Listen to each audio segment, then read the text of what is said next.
एक बार की बात है, एक लड़का एक बुजुर्ग बाबा के पास जाता है। वह लड़का अपनी जिंदगी में बहुत परेशान था।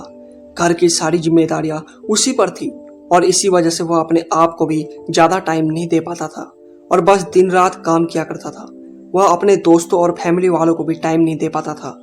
उसके जो दोस्त थे वह घूमने जाया करते थे, लेकिन वह नहीं जाया करता था। इसी वजह से उसकी सारी खुशियां छीन गई। उसे भी नहीं पता था कि वह लास्ट टाइम कब दिल से खुश हुआ था, क्योंकि वह काम में बहुत उलझ सा गया था और उसकी मेंटल हेल्थ भी खराब हो रही थी। तो एक दिन वह एक बुजुर्ग बाबा के पास जाता है और उन्हें यह सारी बातें बताता है कि मैं बहुत परेशान रहने लगा हूँ, खुद को भी टाइम नहीं दे पा रहा हूँ और जब मैं खुद के लिए टाइम नहीं निकालने का सोचता हूँ तो मुझे अपनी जिम्मेदारियाँ याद आ जाती है, तो मैं कुछ नहीं कर पाता।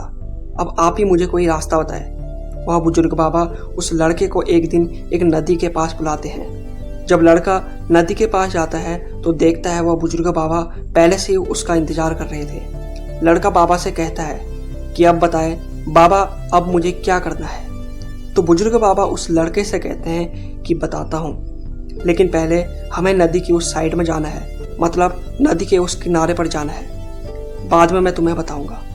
लड़के को उनकी बात समझ नहीं आई कि नदी के उस किनारे पर जाने के बाद ही क्यों बताना है, लेकिन फिर भी लड़के ने बाबा से कहा चलिए फिर हम नदी पार करके नदी के उस किनारे पर चले जाते हैं। तभी बाबा ने उससे कहा ऐसे नहीं, हम उस किनारे पर तब जाएंगे जब इस नदी का पूरा पानी सूख जाएगा। जब नदी की जमीन देखनी शुरू हो जाएगी तब हम दोनों इस नदी से चलते हुए नदी को पार करके उसके साइड में जाएंगे।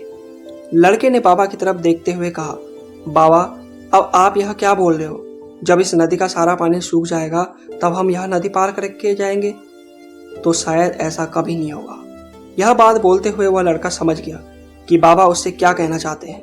बाबा ने उसकी तरफ देखा और मुस्कुराते हुए कहा कि यही चीज मैं तुम्हें समझाना चाहता हूँ। तुम भी अपनी जिंदगी में यही सोच रहे हो कि जब मेरी सारी जिम्मेदारियां खत्म हो जाएगी तब मैं अपनी जिंदगी खुल के और अच्छे से जीऊंगा, तब अपने आप को टाइम दूंगा, तब मैं जो है मजे से रहूंगा। और ऐसा कभी नहीं हो सकता, क्योंकि जिम्मेदारियां कभी खत्म नहीं हो सकती। अब वह लड़का क्लियर तरीके से समझ गया था कि चाहे अमीर आदमी हो या गरीब, सबके ऊपर कुछ ना कुछ जिम्मेदारियां हैं और वह उन्हीं जिम्मेदारियों में कुछ टाइम निकालकर इंजॉय कर लेते हैं और अपनी जिंदगी हंसते खेलते अच्छे से जीते हैं। तो दोस्तों, इस कहानी से हमें यह सीख मिलती है कि जिंदगी बहुत छोटी है और समय बहुत फास्ट। तो अपनी जिंदगी के हर पल को एंजॉय करो, नहीं तो समय निकल जाएगा।